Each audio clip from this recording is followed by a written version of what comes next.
जय हिंद दोस्तों। तो स्टार्ट करते हैं हम लोग जो कल चैप्टर स्टार्ट किया था भारत का संवैधानिक विकास, उसे कंटिन्यू करेंगे। कल हम लोगों ने पढ़ा था कि भारत का संवैधानिक विकास हुआ जिसमें दो चरण हम लोगों के सामने आए थे। प्रथम चरण में हम लोगों ने कुछ इम्पोर्टेंट एक्ट को पढ़ा, जैसे कि Pitt's India act, regulating act, charter act 1813, charter act 1833। इन सब एक्ट को हम लोगों ने डिटेल में पढ़ा। और आज हम लोग द्वितीय चरण में पढ़ेंगे कि ब्रिटिश ताज के शासनाधीश पारित अधिनियम। तो ब्रिटिश ताज के शासनाधीश पारित अधिनियम, तो कौन सा अधिनियम ब्रिटिश ताज ने सबसे पहले लाया? तो भारत शासन अधिनियम 1858 को सबसे पहले लाया गया। तो इस अधिनियम के द्वारा क्या प्रावधान किए गए, उन प्रावधानों को हम लोग डिटेल में देखेंगे।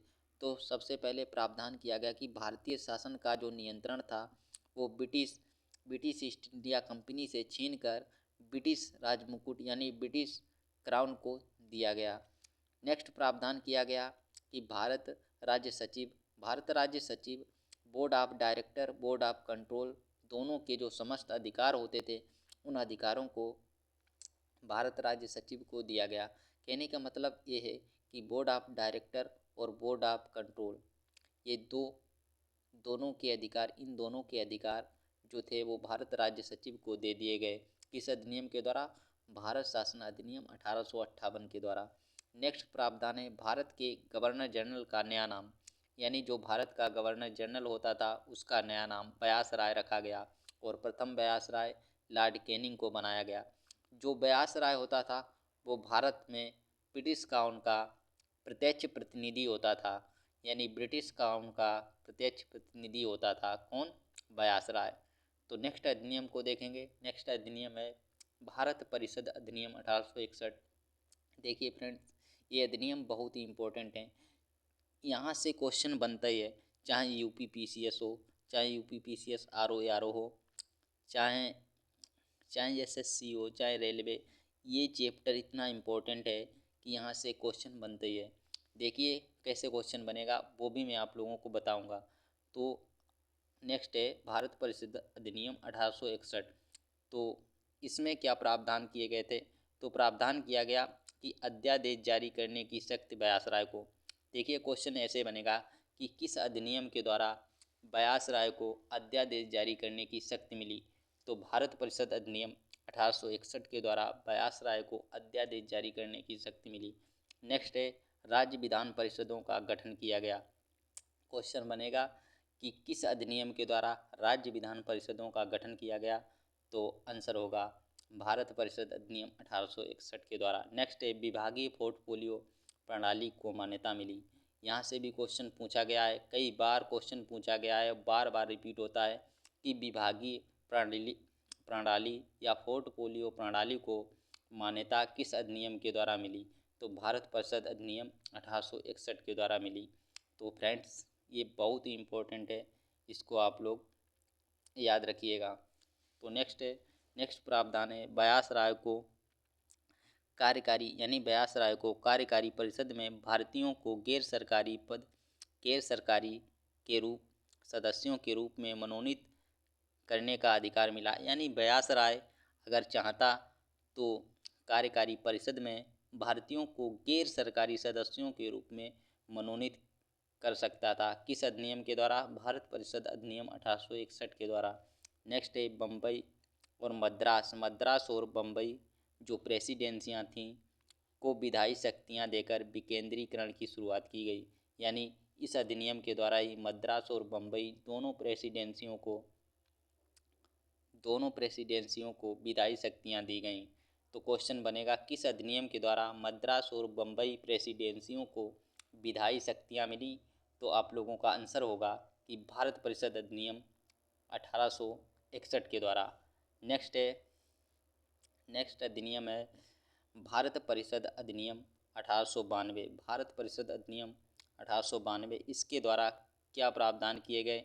तो केंद्रीय विधान परिषद के भारतीय सदस्यों को बजट पर अपने विचार प्रकट करने का अधिकार प्रदत्त किया गया।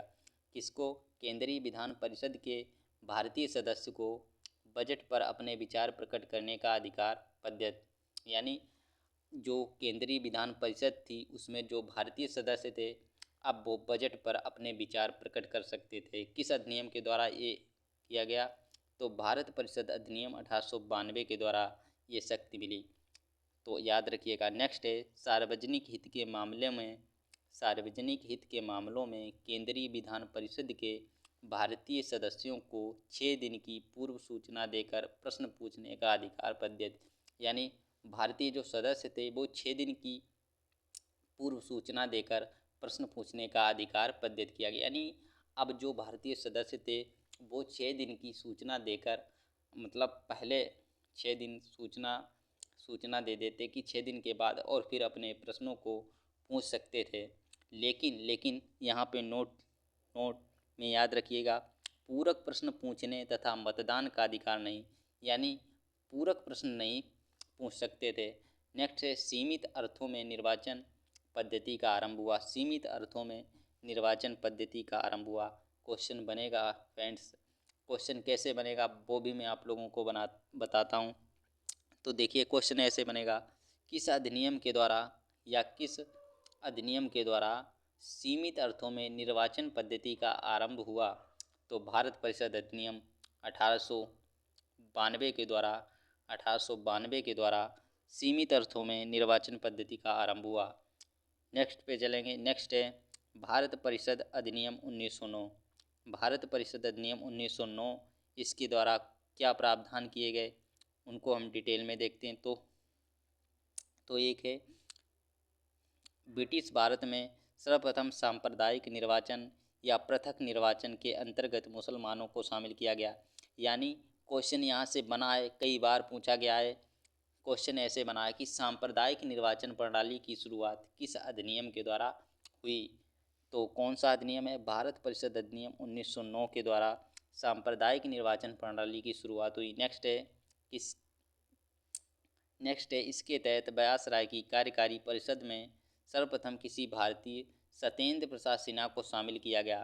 किस अधिनियम के द्वारा व्यास राय की कार्यकारी परिषद में सर्वप्रथम भारतीय को शामिल किया गया? तो किस अधिनियम के द्वारा? भारत परिषद अधिनियम 1909 के द्वारा।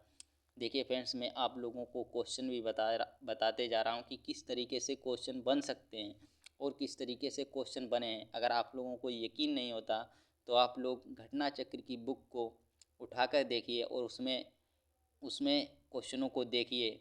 यहाँ से लगभग बहुत सारे क्वेश्चन आप लोगों को हूबहू देखने को मिलेंगे। तो मैं इसीलिए कहता हूँ कि आप लोग इसको हल्के में ना लें और इसको आप लोग नोट्स बना लें। मैं तो कहता हूँ इसके आप लोग नोट्स बना लें क्योंकि ये बहुत ही इम्पोर्टेंट है। नेक्स्ट पॉइंट है परिषद के सदस्यों को बजट एवं लोकहित के विषयों की विवेचना करने, प्रस्ताव लाने और पूरक प्रश्न पूछने का अधिकार दिया गया। देखिए फ्रेंड्स, जब हम लोग अभी हम लोगों ने पढ़ा, जब हम लोग ये अधिनियम पढ़ रहे थे 1892 वाला, 1892 वाले में देखिए पूरक प्रश्न पूछने का अधिकार नहीं दिया गया था। लेकिन अब ये भारत परिषद अधिनियम 1909 के द्वारा अब भारतीय परिषद के जो सदस्य थे वो पूरक प्रश्न पूछ सकते थे, पूरक प्रश्न पूछने का अधिकार मिल गया था। तो ये बहुत इम्पोर्टेंट पॉइंट बन जाता है कि पूरक प्रश्न पूछने का अधिकार कब मिला? तो भारत परिषद अधिनियम 1909 के द्वारा। यहाँ से कारक और कथन के रूप में भी प्रश्न पूछा जाता है। यूपीपीसीएस आरओ में कथन और कारक के रूप में प्रश्न पूछा जाता है। तो नेक्स्ट है 1909 के तहत भारत परिषद अधिनियम के बारे में प्रसिद्ध कथन। देखिए जब ये 1909 का अधिनियम लाया गया तो कुछ लोगों ने इनके बारे में कहा। तो गांधी जी ने क्या कहा था? इस एक्ट ने हमारा सर्वनाश कर दिया। गांधी जी ने इस एक्ट को कहा इसने हमारा सर्वनाश कर दिया। रैमजे मैकडॉनल्ड, इन्होंने कहा ये सुधार प्रजातंत्र और नौकरशाही के मध्य एक अधूरा और अल्पकालीन समझौता था। किसने कहा? रैमजे मैकडॉनल्ड ने। नेक्स्ट है भारत शासन अधिनियम 1919। भारत शासन अधिनियम 1919 के द्वारा प्रमुख प्रावधान क्या किया गया? प्रांतीय विषयों को आरक्षित और हस्तांतरित में विभाजन किया गया। जो प्रांतीय विषय थे उनको आरक्षित और हस्तांतरित में विभाजित कर दिया गया। नेक्स्ट है प्रांतों में द्वैध शासन प्रणाली की शुरुआत हुई। प्रांतों में द्वैध शासन प्रणाली की शुरुआत किस अधिनियम के द्वारा हुई? भारत शासन अधिनियम 1919 के द्वारा सांप्रदायिक आधार पर निर्वाचन प्रणाली का विस्तार सिखों, भारतीय ईसाइयों, आंग्ल भारतीयों तथा यूरोपियों के लिए भी लागू एवं प्रत्यक्ष निर्वाचन का प्रावधान किया गया। ये भी पॉइंट आप लोग याद रखिएगा। केंद्र में द्विसदनीय विधायिका का गठन। नेक्स्ट है, इस अधिनियम में पहली बार उत्तरदायी शासन शब्द का प्रयोग किया गया। क्वेश्चन आएगा, किस अधिनियम में सर्वप्रथम उत्तरदायी शासन शब्द का प्रयोग किया गया? तो भारत शासन अधिनियम 1919 में सर्वप्रथम उत्तरदायी शासन शब्द का प्रयोग किया गया। नेक्स्ट है, भारत शासन अधिनियम 1935। इस अधिनियम के द्वारा प्रमुख प्रावधान क्या क्या किए गए उनको डिटेल में देखते हैं। तो पहले नंबर पे इसके अंतर्गत गठन किया गया संघ लोक सेवा आयोग का गठन किया गया। अखिल भारतीय संघ की स्थापना की गई। मोस्ट इम्पोर्टेंट है कि गठन संघीय लोक सेवा आयोग का गठन किस अधिनियम के द्वारा किया गया? तो भारत शासन अधिनियम 1935 के द्वारा किया गया। नेक्स्ट है, अखिल भारतीय संघ की स्थापना किस अधिनियम के द्वारा की गई? तो भारत शासन अधिनियम 1935 के द्वारा देश शासन प्रांतों से समाप्त करके केंद्र में लागू किया गया। स्वायत्तता प्रांतों को दी गई। उत्तरदायी शासन या स्वशासन प्रांतों को दोहरे शासन के स्थान पर। नेक्स्ट है भारत शासन अधिनियम 1935। इसके अंतर्गत कुछ और प्रमुख प्रावधान किए गए, उनको भी देखते हैं। विस्तार किया गया सांप्रदायिक तथा वर्गीय मतदाता मंडलों का महत्व भारत के वर्तमान संवैधानिक ढांचे का आधार स्रोत बना काफ़ी हद तक। यानी जो हमारा संविधान है या संवैधानिक ढांचे का आधार स्रोत कौन बना? भारत शासन अधिनियम 1935। द्विसदनीय केंद्रीय विधानमंडल शक्तियों का विभाजन केंद्र एवं प्रांतों के रूप में। क्वेश्चन आएगा कि केंद्र एवं प्रांतों में शक्तियों का विभाजन किस अधिनियम के द्वारा किया गया? तो भारत शासन अधिनियम 1935 के द्वारा।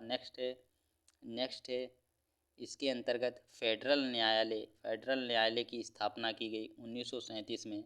जवाहरलाल नेहरू ने इसके बारे में कुछ कथन कहे, उनको देखते हैं। एक कार जिसमें ब्रेक तो है पर इंजन नहीं। 1935 के अधिनियम को जवाहरलाल नेहरू ने कहा कि एक कार जिसमें ब्रेक तो है पर इंजन नहीं, गुलामी का अधिकार, दास्ता का आज्ञापत्र, इन सारे नामों से संबोधित किया। अनुदेश प्रपत्र। नेक्स्ट है राज्य की नीति के निदेशक तत्व के रूप में समाविष्ट भारत के संविधान में वर्ष 1950 में सम्मिलित किया गया। नोट, कांग्रेस के लखनऊ अधिवेशन वर्ष 1936 में भारत सरकार अधिनियम या भारत शासन अधिनियम 1935 को अस्वीकृत कर दिया गया। दोस्तों, क्वेश्चन आएगा कि किस अधिनियम या किस अधिवेशन के द्वारा भारत शासन अधिनियम 1935 को अस्वीकृत किया गया और कब किया गया? तो आप लोगों को पता होना चाहिए कि कांग्रेस के लखनऊ अधिवेशन 1936 में जो भारत शासन अधिनियम 1935 था उसे अस्वीकृत कर दिया गया था। नेक्स्ट है भारतीय स्वतंत्रता अधिनियम 1947। भारतीय स्वतंत्रता अधिनियम 1947 इसके अंतर्गत क्या प्रावधान किए गए उनको हम लोग देखते हैं। अविभाजित ब्रिटिश भारत का विभाजन कर भारत एवं पाकिस्तान दो स्वतंत्र अधिराज्यों की स्थापना की गई। यानी भारतीय स्वतंत्रता अधिनियम 1947 के द्वारा भारत और पाकिस्तान दो देशों का गठन किया गया। दो देश बन गए, भारत एवं पाकिस्तान दो कंट्री। नेक्स्ट है 15 अगस्त 1947 से भारतीय रियासतों पर ब्रिटिश संप्रभुता की समाप्ति। यानी जैसे ही भारत 15 अगस्त 1947 से आज़ाद होता है तभी से ब्रिटिश संप्रभुता की समाप्ति हो जाती है। नेक्स्ट है दोनों अधिराज्यों की संविधान निर्मात्री सभा को संविधान बनाने का अधिकार। यानी दोनों भारत और पाकिस्तान दोनों देश अपने अपने संविधान बना सकते थे, ये अधिकार मिल गया। दोनों अधिराज्यों को ब्रिटिश राष्ट्रमंडल से अलग होने की स्वतंत्रता। यानी दोनों ही राष्ट्र ब्रिटिश राष्ट्रमंडल से अलग हो सकते थे। भारत का राज्य सचिव पद समाप्त किया गया। क्वेश्चन आएगा कि किस अधिनियम के द्वारा भारत राज्य सचिव पद समाप्त किया गया? तो भारतीय स्वतंत्रता अधिनियम 1947 के द्वारा भारत राज्य सचिव का जो पद था उसे समाप्त कर दिया गया। तो यहाँ यहाँ पे हमारे जो अधिनियम हैं वो समाप्त होते हैं। टोटल इतने ही अधिनियम थे जो हम लोगों ने डिस्कस कर लिए और पॉइंट टू पॉइंट हम लोगों ने देख लिया। तो कल हम लोगों ने एक्ट पढ़े थे, आज हम लोगों ने अधिनियम पढ़े हैं और कल हम लोग इसके आगे का कंटिन्यू करेंगे। तो अगर चैनल पे नए हैं तो प्लीज़ चैनल को सब्सक्राइब कर लें और एक लाइक करें और कमेंट करें। कमेंट करने से फ्रेंड्स ये होता है कि हमें मोटिवेशन मिलता है। कमेंट का कोई पैसा नहीं मिलता है, लेकिन कमेंट करने से हमें मोटिवेशन मिलता है कि हाँ, जो हम कुछ कर रहे हैं, मतलब जो भी वीडियो बना रहे हैं उससे कुछ लोगों को मतलब हेल्प हो रही है। तो इसीलिए प्लीज़ आप लोग कमेंट ज़रूर किया कीजिए। तो ठीक है, आज के लिए इतना ही। कल आगे का वीडियो आप लोगों को मिलेगा। तो जय हिंद, जय भारत।